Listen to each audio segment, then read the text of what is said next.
You brush, you floss, you rinse, and still your breath betrays you. That feeling of walking into a conversation and wondering if people are edging away is familiar, humiliating, and surprisingly common. The good news, in many cases, the main culprit is something simple, often overlooked, and usually treatable at home. Today, I'll show you 3 quick checks you can do in under a minute, a safe 48-hour diagnostic trial to find out if tongue coating is the primary source, and practical steps to start improving things right away. If this resonates, type 1 in the comments, and subscribe so you don't miss the hands-on demo that follows. Think of the mouth as a small ecosystem. Teeth, gums, tongue, tonsils, saliva, and the back of the throat all interact. Bacteria live there naturally. When conditions favor certain types, especially anaerobic bacteria that thrive in low oxygen spaces, they break down proteins and release volatile sulfur compounds, or VSCs. Those are the molecules that smell like rotten eggs or sewage. Other patterns of odor exist too. A fruity or acetone-like smell can indicate metabolic shifts, such as ketosis or poorly controlled diabetes. But smell alone isn't a definitive diagnosis. It's a clue to guide a short, focused investigation. Before you spend money on expensive rinses or become trapped in an endless search for the perfect mint, do these 3 quick checks in good light. They'll help triage likely sources so you can test targeted options. 1. Tongue scraper smell test. Look at the top surface of your tongue, the dorsal surface, especially the back third near the throat. A whitish, yellowish, or grayish layer there is tongue coating. Use a clean tongue scraper or the edge of a soft utensil designed for this purpose. Gently place it as far back as comfortable without triggering your gag reflex and pull forward once or twice. Smell the scraper.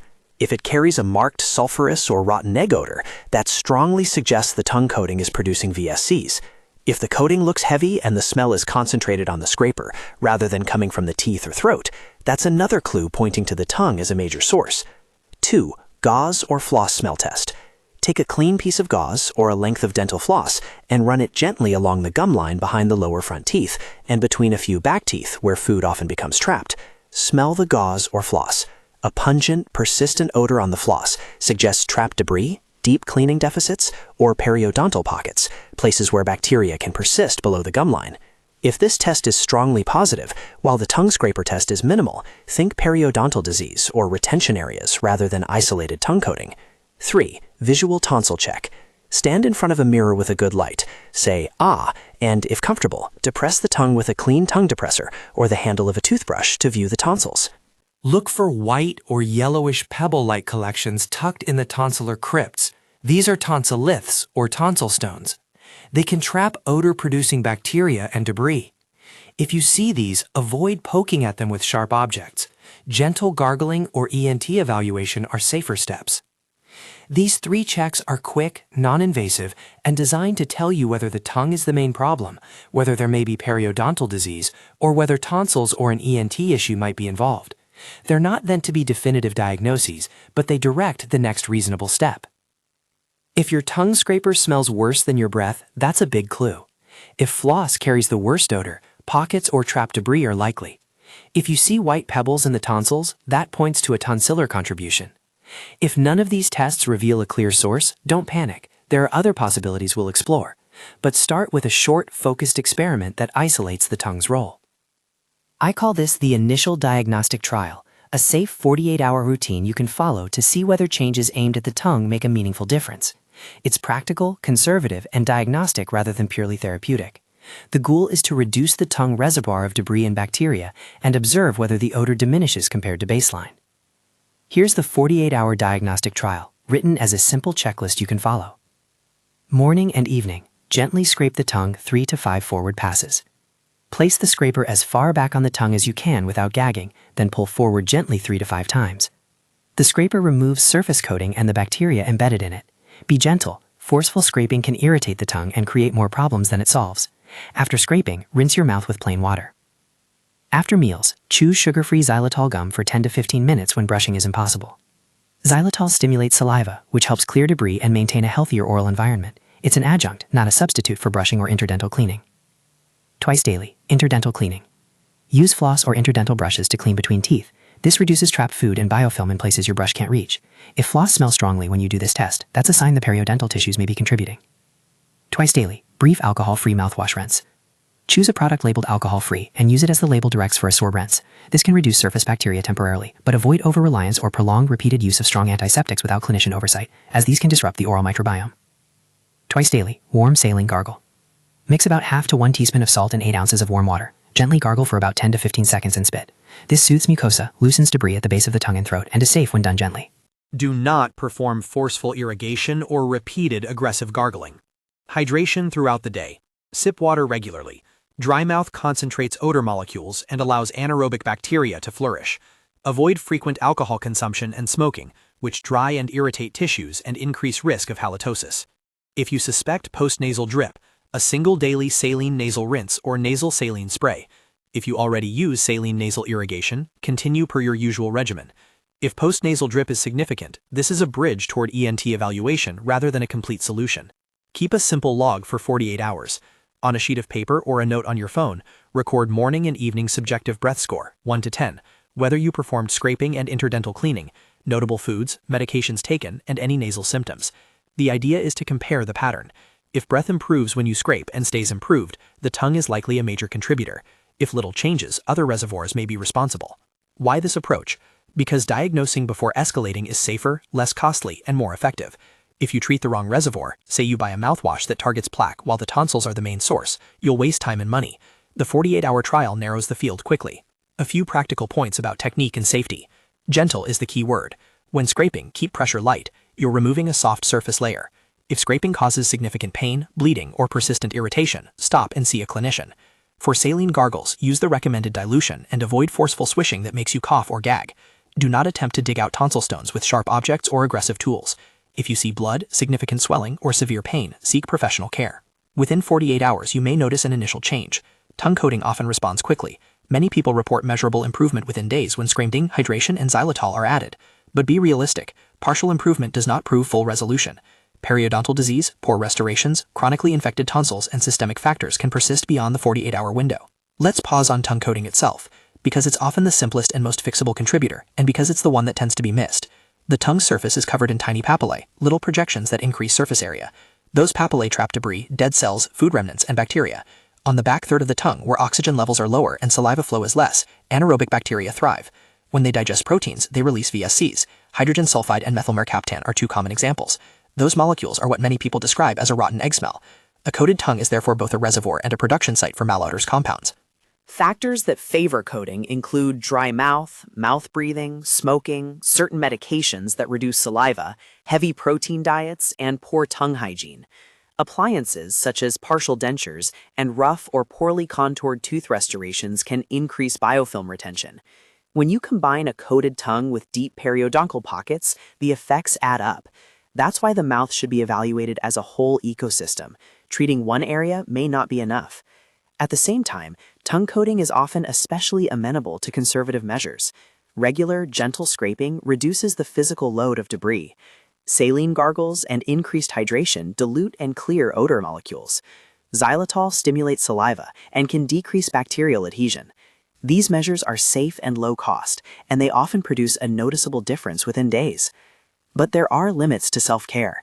If floss smells very foul, if you have bleeding gums, or if scraping barely changes the odor, that points away from a purely lingual problem. Periodontal pockets, spaces formed when gum tissue detaches from the tooth, harbor bacteria below the gum line where ordinary brushing can't reach. These pockets are common in people with gingivitis that has progressed to periodontitis, smokers, and patients with certain systemic conditions. They typically require professional deep cleaning, known as scaling and root planing, and sometimes ongoing periodontal maintenance. Expect weeks to months for full improvement after professional therapy, and recognize that while the tongue may contribute, persistent pocket disease will keep producing bad breath until treated. Poorly fitting crowns, cracked teeth, and overhanging restorations are another hidden source. These retention areas trap food and bacteria against tooth and cement margins. They can provoke localized inflammation and create persistent odor that won't resolve with tongue scraping alone. If your dentist notes recurrent localized buildup, or you feel something rough with your tongue along a restoration, document it and bring that observation up during your dental exam. Tonsil stones deserve a clear, careful word. Tonsilloths form in the crypts of the palatine tonsils. They are composed of desiccated debris, bacteria, and minerals. Small stones sometimes respond to gentle saline gargles and improved oral hygiene. Larger or recurrent stones may require ENT evaluation.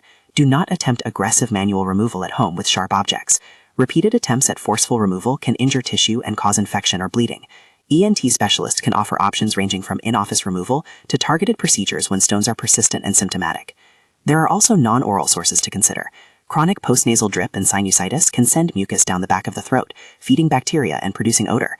ENT assessment, including nasal endoscopy or imaging when indicated, helps identify these cases and directs treatment. Metabolic causes such as ketosis from low-carbohydrate diets or fasting, or poorly controlled diabetes can create a distinctive fruity or acetone odor. Renal or hepatic disease has distinct odor signatures and systemic signs. These require prompt medical attention. Certain medications and supplements cause dry mouth or directly alter breath odor. Anticholinergic drugs, some antidepressants, and certain supplements are common examples. Don't stop prescribed medication on your own. Document what you take and discuss concerns with the prescribing clinician. Back to the 48-hour trial. How do you know whether the tongue was the main problem? Look at your log. If you start with a baseline breath score in the morning and evening, perform the scraping and adjunct measures as listed, and see a clear drop in the score over the next 2 days, especially immediately after scraping, that indicates the tongue coating is a significant driver. If there's little change or only transient masking, that suggests you need dental or ENT evaluation. A practical habit to adopt right away is a short, consistent routine.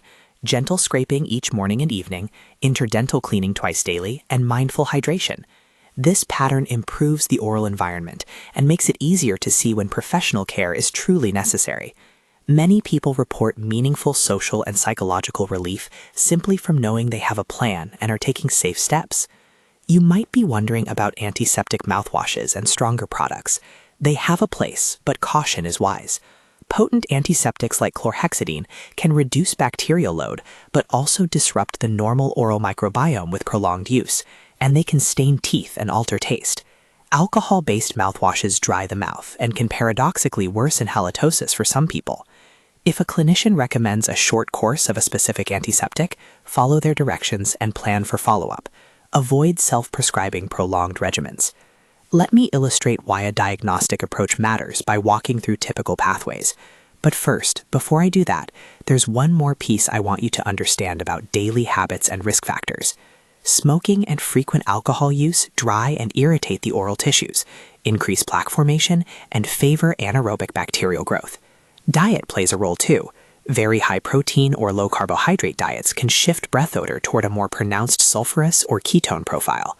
Certain supplements and vitamins may change mouth odor in ways that are temporary but notable. Record these variables during your 48-hour trial so that when you consult a clinician, you can provide a concise history. Foods, drinks, smoking, and all medications or supplements. If after the 48-hour trial your breath improves significantly, continue the routine and consider extending observation to 2 weeks with a simple daily log, AM/PM score, therapies used, notable foods, and any nasal symptoms. If the problem persists or if your floss test indicates deeper gum issues, schedule an appointment with a dentist and bring your log. If tonsillar signs were present or if nasal symptoms predominate, arrange ENT follow-up. If you experience systemic symptoms, unexplained weight loss, persistent fatigue, fever, or fruity breath with polyuria and polydipsia, seek primary care promptly for metabolic evaluation. We've covered the quick checks and the 48-hour trial in detail. Next, I'll take a deeper look at gum coating itself, what it's made of, why the back third of the tongue matters, and how small changes in technique and daily habits can significantly reduce the reservoir of odor-producing bacteria. Then we'll move into how dental restorations and periodontal pockets present, the red flags that call for urgent assessment, and practical scripts you can use when you see a clinician so your visit is efficient and targeted. For now, if you've completed the 3 quick checks and started the 48-hour trial, note your baseline scores and stick to the gentle routine for the next 2 days. In the upcoming section, I'll explain the biology of tongue coating in plain terms and show you how to recognize and document meaningful improvement and when to stop trying to manage things alone and seek professional care. Now let's dig into the tongue itself, what it is, why the back third matters so much, and exactly how small, consistent changes create outsized results. The tongue's top surface isn't smooth. It's covered in papillae, tiny projections that increase surface area and trap microscopic debris, food particles, shed epithelial cells, and bacteria. Toward the rear of the tongue, saliva flow is reduced and oxygen levels are lower. Those conditions favor anaerobic bacteria, species that prefer low oxygen environments and that break down proteins into volatile sulfur compounds, or VSCs. Two of the common VSCs are hydrogen sulfide and methylmercaptan. These are the molecules many people shorthand as a rotten egg smell. The tongue is therefore both a reservoir that holds smelly material and a production site where those molecules are generated. Understanding that distinction matters. Imagine a damp sponge sitting in a sink. The sponge holds odor, but it also feeds the mold that produces new odor. Removing the sponge and letting the area dry reduces both the storage and the ongoing production. Gentle scraping and improved oral moisture act the same way for your tongue. What does safe, effective tongue care look like beyond the brief 48-hour diagnostic trial? Think in terms of habit, not heroics. The following 2-week plan is designed to convert the short trial into a durable routine you can sustain, and to provide clear documentation you can show your clinician if the problem persists. 2-week maintenance and documentation plan, what to do and what to record. Daily routine, morning and evening, gentle tongue scraping 3 to 5 forward passes, and regular toothbrushing with fluoride toothpaste. Keep pressure light. If scraping causes ongoing soreness or bleeding, stop and consult a clinician. Twice daily, interdental cleaning with floss or interdental brushes. Aim to clean the full mouth over the course of the day, not just the front teeth. After meals, when brushing isn't possible, chew sugar-free xylitol gum for 10 to 15 minutes to stimulate saliva. Twice daily, brief saline gargle, about 1/2 to 1 teaspoon salt in 8 ounces warm water, 10 to 15 second gentle gargle. Avoid forceful irrigation. Daily hydration goal, sip water regularly throughout the day.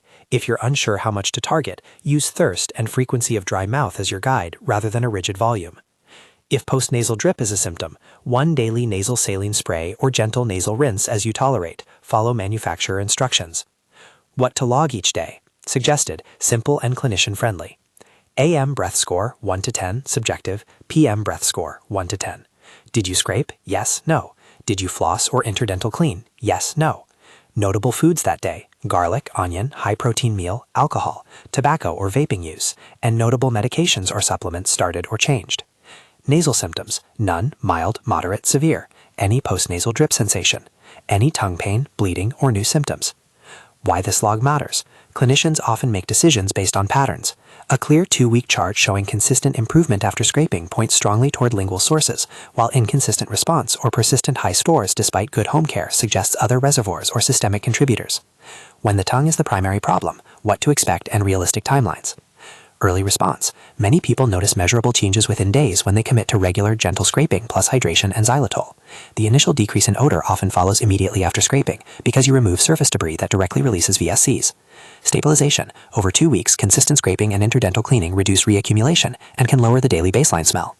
If improvement is sustained, maintaining a simplified routine 3 to 4 times per week after the initial phase can keep things controlled for many people. Limits. If you've improved the baseline only slightly or the floss test remains strongly positive, periodontal or restorative causes are likely. If you've noticed visible tonsil stones or persistent mucus at the back of the throat, an ENT evaluation may be required. Periodontal pockets, restorations, and appliances, how they act as hidden sources. Periodontal pockets develop when gum tissues separate from the tooth, creating a sheltered space under the gum line where plaque matures into subgingival biofilm. Those environments are ideal for anaerobes that generate VSCs. A brief floss test that smells strongly suggests subgingival contribution, but definitive detection requires clinical probing and often dental imaging. What to watch for that suggests professional periodontal care is needed: persistent gum bleeding with brushing or flossing, receding gums, loose teeth, or a sensation of food getting stuck in the same place repeatedly. Floss that smells strongly even after you commit to the 48-hour trial and 2-week routine. Visible pockets or bone loss noted on prior dental x-rays. If periodontal disease is suspected, standard clinician steps include a full periodontal exam, probing depths, periodontal charting, and scaling and root planning when indicated. These therapies can dramatically reduce pocket depth and bacterial load. However, expect measured improvements over weeks to months, not sudden overnight cures. After professional therapy, continued home care, including tongue scraping, supports sustained improvement. Poorly fitting restorations, cracked teeth, and appliances are another common but underappreciated source. A crown that overhangs the gum line, a cracked tooth that traps food, or a removable partial that isn't cleaned regularly can all act as retention sites. These are often localized problems that a dentist can address by adjusting, repairing, or replacing the restoration. If your tongue or finger consistently feels a rough edge along a tooth or crown, or if you notice recurring buildup in the same spot, document that location and bring it to your dental exam. Removable appliances and night guards deserve special attention. They should be cleaned daily according to manufacturer instructions. Soaking overnight and rinsing before reinsertion reduces microbial load. Fixed appliances like permanent bridges can hide biofilm at margins and require professional assessment if you suspect they're contributing. Tonsil stones, tonsiloliths, safe measures, and when ENT should step in. Tonsiloliths form when debris becomes trapped in the crevices of the tonsils and calcifies. Small stones may be asymptomatic or may cause a transient bad taste or focal odor. If you visually identify small white or yellow deposits in the tonsillar crypts, the first line is gentle saline gargling and improved oral hygiene. These measures can dislodge some small stones and reduce local bacterial load. Important safety points. Do not attempt to remove stones with sharp objects, toothpicks, or metal instruments. Repeated forceful attempts risk bleeding and infection. If stones are large, recurrent, or associated with persistent throat pain, otalgia, significant halitosis despite conservative care, or if you experience systemic symptoms like fever or neck swelling, consult an ENT. ENT options range from in-office careful removal to office-based procedures that reduce crypt depth. Tonsillectomy is an option only in selected cases after conservative measures and discussion of risks and benefits. When ENT evaluation is indicated beyond visible tonsil stones, recurrent or large tonsilloliths that don't respond to conservative care, persistent postnasal drip with chronic cough, nasal obstruction, or facial pressure, suspected chronic rhinosinusitis with purulent nasal discharge or failure of empiric therapies, foul odor with associated throat pain, recurrent tonsillitis, or asymmetry of the tonsils.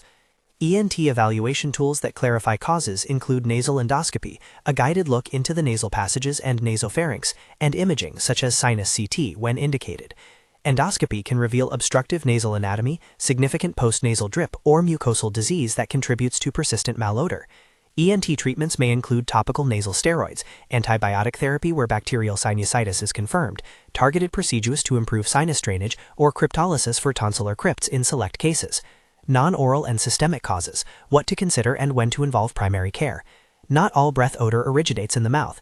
A few systemic clues are worth keeping in mind because they change the evaluation and urgency. Fruity or acetone-like breath, often described as sweet or like nail polish remover.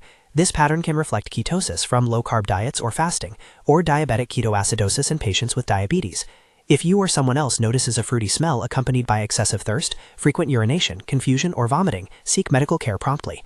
New, persistent, or unusual breath odor with systemic symptoms, weight loss, fatigue, night sweats, fevers, warrants primary care assessment and possibly laboratory testing, basic metabolic panel, liver and kidney function tests, or HbA1c. Renal failure. Advanced uremia can cause a urine-like odor due to accumulation of nitrogenous waste. Suspicion arises when breath odor coincides with fluid retention, decreased urine output, fatigue, and other systemic findings. Liver disease. Severe hepatic failure can produce a sweet, musty odor, sometimes called fetor hepaticus, but this is uncommon and usually part of broader physical signs of liver dysfunction. Medications and supplements. Many drugs cause dry mouth, anticholinergics, some antidepressants, antihistamines, which predispose to halitosis. Others may directly alter breath odor. Rather than stopping medications, document them carefully and bring the list to your clinician for discussion. When to see which clinician, practical thresholds.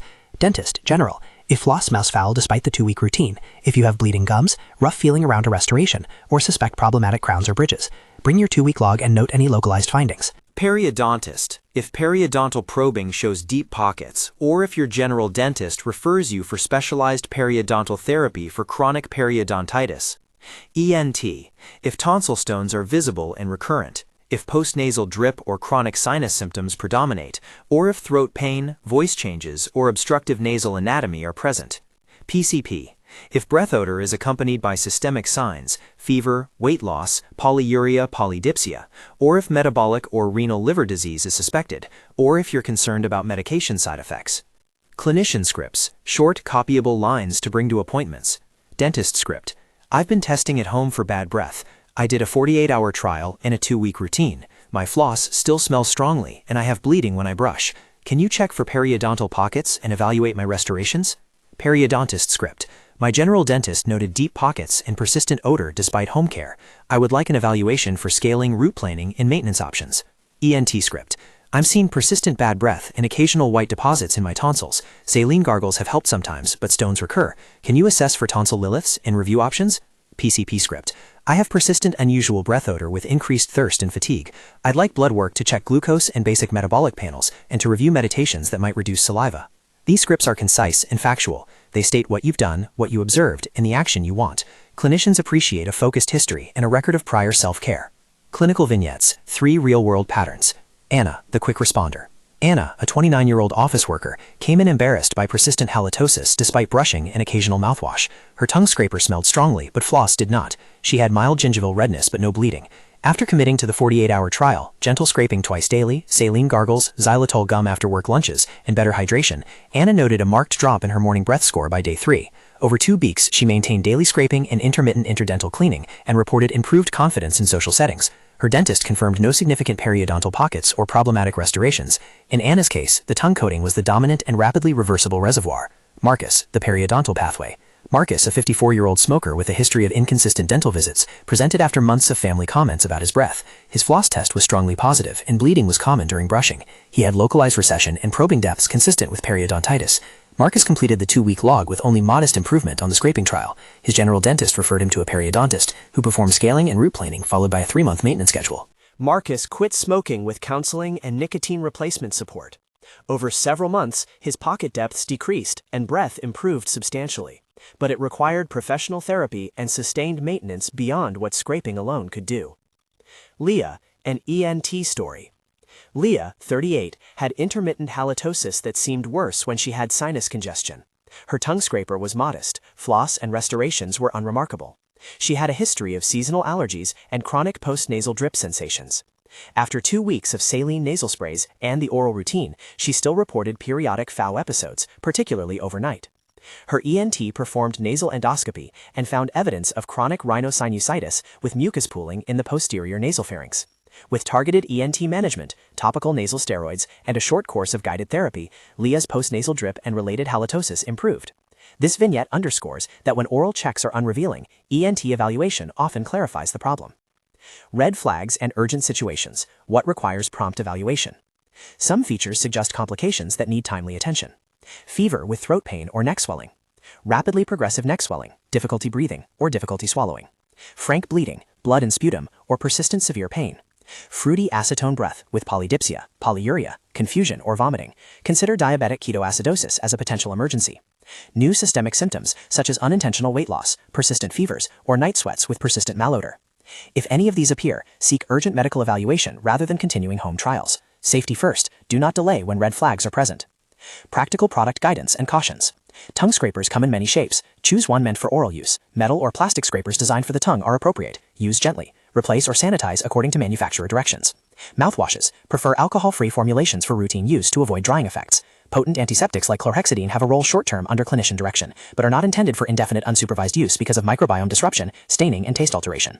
Xylitol gum. Effective as an adjunct to stimulate saliva. Use it after meals when brushing is impossible. Do not substitute chewing gum for brushing or interdental cleaning. Saline gargles. Safe and inexpensive. Stick to gentle dilutions and avoid forceful irrigation that triggers cough or gag. Appliances. Follow cleaning protocols. Daily removal and cleaning for removable appliances, and regular professional follow-up for fixed restorations. Behavioral and lifestyle contributors to monitor. Smoking and vaping both dry and irritate the oral mucosa and increase anaerobic bacterial burden. Quitting is often a major factor in improving breath and oral health. Alcohol use. Frequent alcohol exposure can dry out the mouth and may alter the oral microbiome. Diet. Very low carbohydrate diets shift metabolism into ketosis for some people, producing an acetone-like breath. High protein meals can also provide substrates for VSC generation. Hydration and sleep patterns.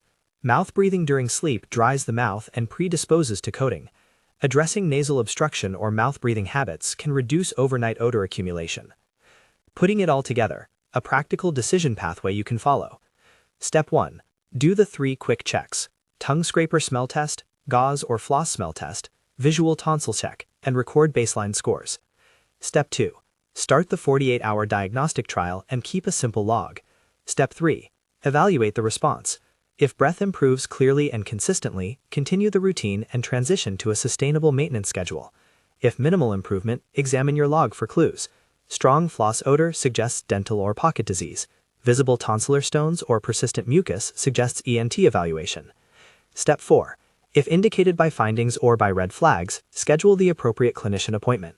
Bring your 2-week log and the short script for that clinician to make the visit focused and efficient. Step 5. Follow clinician recommendations. If professional therapy is provided, scaling or root planing, restoration repair, ENT interventions, continue home maintenance including tongue scraping to support long-term success. Common questions patients ask, brief and practical. How often should I scrape long-term? Many people find benefit scraping daily for a short period, then maintaining 3 to 4 times per week. Others prefer daily scraping. Tailor frequency to your symptoms and tolerance. Will scraping change the color of my tongue? Removing coating often makes the natural pink of the tongue more visible. If the tongue appears persistently red, raw, or swollen after scraping, stop and see your clinician. Can mouthwash alone fix bad breath? Mouthwash can temporarily mask odors and reduce surface bacteria, but without addressing the primary reservoir, tongue coating, pockets, tonsils, relief is often short-lived. Is tongue coating a sign of poor hygiene? Not necessarily. While hygiene habits influence coating, anatomy, deep papillae, dry mouth, medications, and systemic factors all play roles. The emphasis is on assessment and practical management, not blame. A brief note on children and special populations. This script focuses on adults, but the principles of gentle care and diagnosis first apply broadly. For children and vulnerable adults, involve pediatric dentists or primary clinicians to guide safe techniques, and avoid any home maneuvers that could induce gagging or injury. Final practical tips to keep in your pocket. Do the quick checks in bright light. They're simple and fast, and they point you in the right direction. Keep a one-page log on your phone for 2 weeks to show a clinician if needed. Patterns matter more than perfection. Prioritize hydration and interdental cleaning. These are low-cost, low-risk measures with real benefit. If you use potent antiseptics at a clinician's recommendation, plan to return for reassessment rather than using them indefinitely. Safety first. Gentle scraping, gentle gargling, no sharp objects in the throat or tonsils, and do not stop prescribed medications without speaking to a clinician. If you followed the steps in this video, performed the 3 quick checks, and started the 48-hour trial, you already have a strong, evidence-based starting point. For many people, the tongue is the most common, most treatable contributor to bad breath.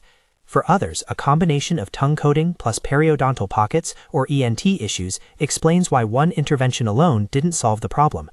That's why the diagnostic trial and the 2-week log are so valuable. They transform guesswork into focused action.